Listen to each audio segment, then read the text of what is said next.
La mayor parte de los sistemas que estudian ustedes por la educación no son sistemas pensados para ayudar al pobre. O sea, la educación ¿para qué está pensada la educación pública?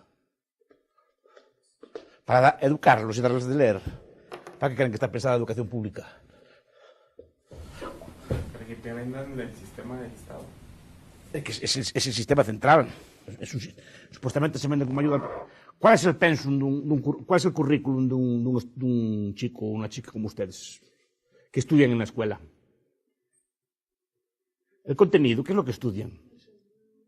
Matemática, por ejemplo, es una disciplina enormemente manipuladora. ¿Qué más? Idioma, inglés. A ver. Estudian la lengua del Estado. Historia del Estado. Estudian la lengua del Estado. ¿Sí o no? La historia del Estado. La geografía del Estado. La geografía es la más manipuladora de todas.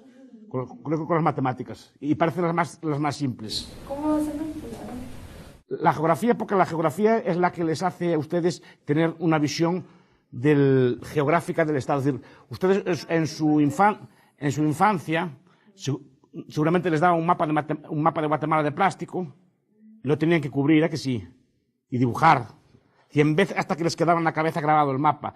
Es que el Estado no existe. Su visualización es un mapa, un censo y un museo. Como bien se explica Benedict Anderson, Comunidades Imaginadas. La idea de Estado es imaginada y se construye a través del mapa. Pero ustedes estudian, repito, historia del Estado, geografía del Estado, lengua del Estado, religión o ética del Estado.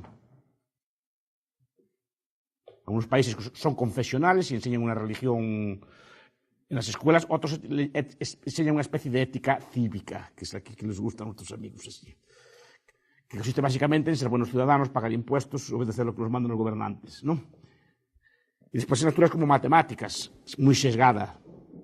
Yo, si les gustan estos temas, les recomiendo un trabajo de Julio Pascual o uno de Morris Cleany, El fracaso de la matemática moderna, que explica cómo las matemáticas están pensadas para un motivo.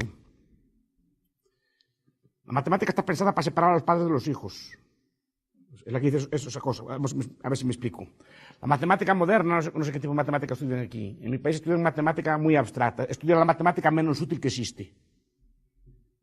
Si normalmente se estudia matemática, pues hay matemáticas que son útiles para una persona común, quiero decir, no para un matemático. Pues calcular superficies, hacer sumas, restas de cosas, calcular tipos de interés para una compra, una venta, ese tipo de cosas sí que se usan en la vida cotidiana. Son las matemáticas que estudian, por ejemplo, matemática financiera de operaciones corrientes, es decir, cuánto me va a costar, en la escuela enseñan cuánto me va a costar una hipoteca si la compro, cuánto me cuesta financiar un carro. ¿Hacen ese tipo de cálculos o estudian matemática moderna? Esto es cálculo diferencial, matrices y cosas por el estilo. ¿Qué? Estudia la moderna. Yo más lo segundo. Estudia moderna, ¿no? ¿Y para qué va la matemática moderna? ¿La usaron alguna vez en su vida? No la van a usar. No la van a usar solo que sean matemáticos, ingenieros o algo así. No la van a usar en su vida. ¿Para qué está pensada? Para cuando lleguen a su casa y tengan los deberes, se les ponga a su papá o su mamá, su papá o mamá no sea capaz de responderlo y decir, mira qué papá más burro tengo. Está pensado para eso. Porque en caso de conflicto de autoridad, quien sabe es el profesor, quien sabe es el Estado. Mi papá no, que es un burro. Bueno, a mí me pasa en mi casa.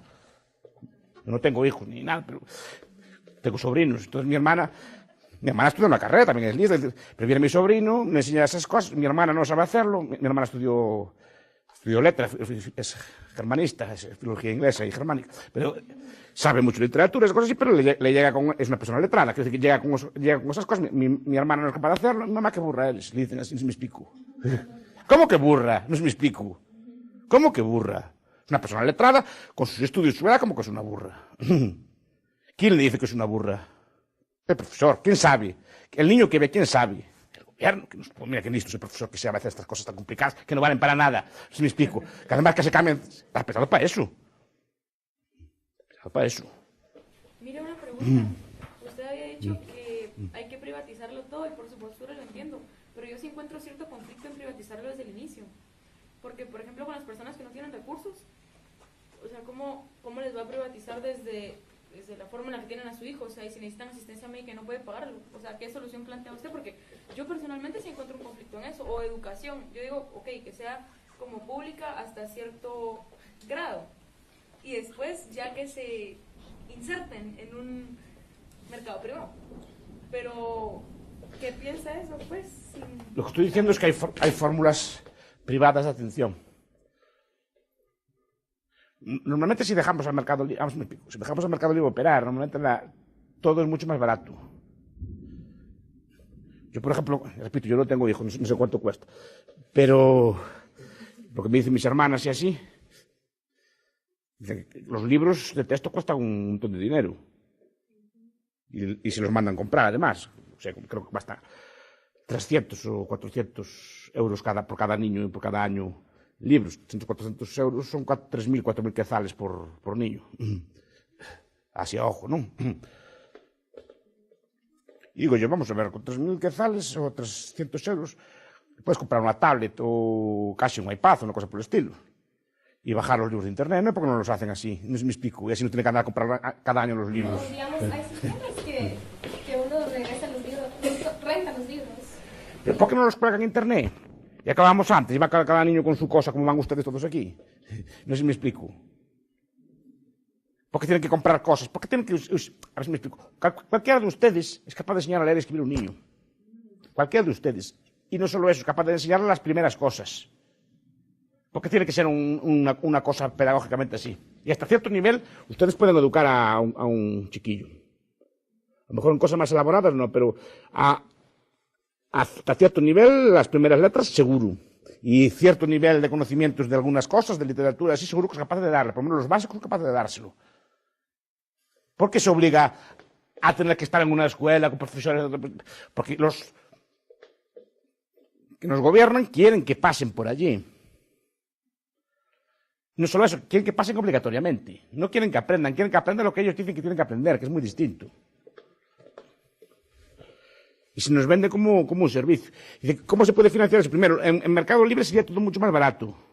Desde, por ejemplo, escuela por internet, o seguramente incluso las barrancos o las zonas muy pobres, seguramente entre todos podrían tener una pantalla de internet y seguramente ya las tienen. Y ahí pueden juntarse. ¿Alguno de ustedes sabe lo que es la catequesis? ¿En qué consiste la catequesis? Bien, pero ¿cuál es el mecanismo? Yo cuando era así era los domingos o los sábados, llevaba mi mamá allí y había unas chicas o unos chicos voluntarios y nos enseñaban el catecismo. Básicamente consiste en eso, ¿no? Bien, igual que me enseñaban el catecismo no me podía enseñar historia, no me podía enseñar literatura, no me podía enseñar otras cosas. ¿Me explico? El sistema de voluntariado para los muy pobres no podría funcionar así. Y funciona mejor.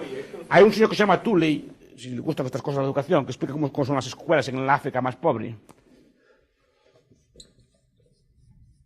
Por supuesto, las escuelas privadas baten a las escuelas del gobierno y son más baratas. ¿Cómo funciona? Pues se lo explica Beito, funciona a través de Caritis, de organizaciones de caridad privadas, que son de todo tipo. Históricamente el bienestar y la ayuda, tanto los pobres como otras cosas así, se prestaba a través de la familia.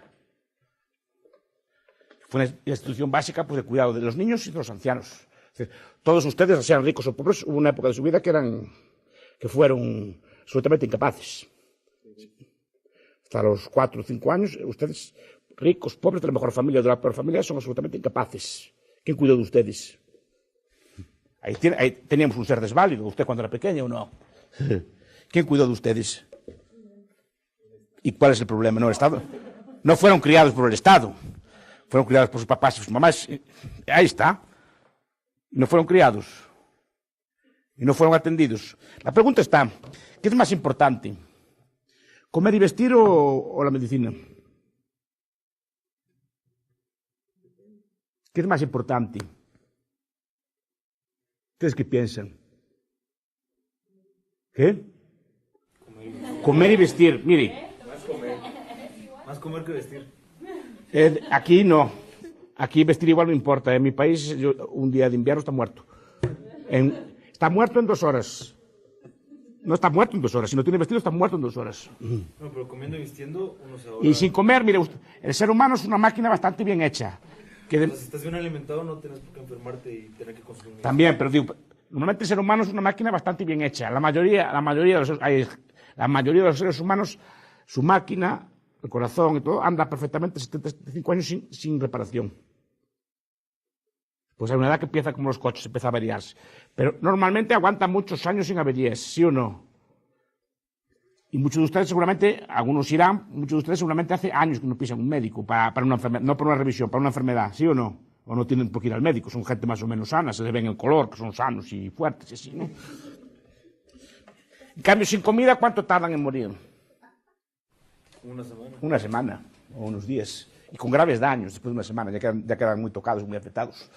Entonces, ¿qué es más importante? Bien, y comer y vestir, ¿a quién se lo dejamos? ¿Cómo?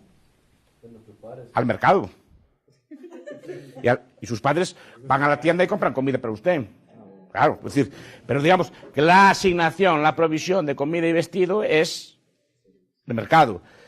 En cambio, las cosas menos importantes, como la educación y la sanidad, que nos dicen que son muy importantes, es porque se les tiene que dejar al Estado. Si se dejan al mercado, son tan baratas como la comida. Ustedes recuerden que la principal preocupación del ser humano en toda su historia fue comer y vestir. O sea, el principal problema del ser humano hasta el siglo XX era comer, literalmente. Y había hambrunas en todo el mundo, en China, en Europa, en Suecia, en Suiza, cada 20 años de promedio. Cada 20 años había una hambruna, que morían gente por decenas de miles. El mercado acabó con ese problema. Pues en la educación y la sanidad es lo mismo. En la educación y la sanidad, primero, lo ideal sería dejarla funcionar el mercado, se abarataría mucho. Después, caso de los más pobres, pues lo mismo que la comida. Sociedad civil a prestarles atención. Siempre fue así. Y fue así en circunstancias infinitamente peores que las de hoy. Entonces, hay todo tipo de organizaciones privadas, masonerías, iglesias, ONGs, todo tipo de instituciones de voluntariado que prestan servicios sanitarios y de atención. Ahora, eso sí, con una serie de restricciones. Por ejemplo, los médicos sin licencia. La